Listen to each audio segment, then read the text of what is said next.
আমার পণ লিখেছেন মদন মোহন তর্কালঙ্কার।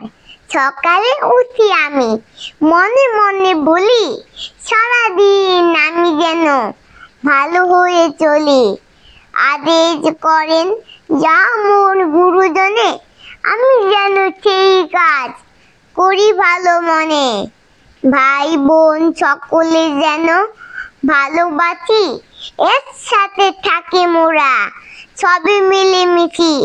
ভালো ছেলেদের সাথে মিশি করি খেলা, পাঠের সময় যেন নাহি করি হেলা।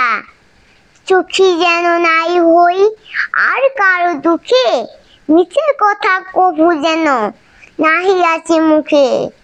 সাবধানে যেন লোভ সামলিয়ে থাকি, কিছুতে কাহারে যেন নাহি দেই ফাঁকি। ঝগড়া না করি কভু কারো সনে, সকালে উঠি আমি বলি মনে মনে। ধন্যবাদ।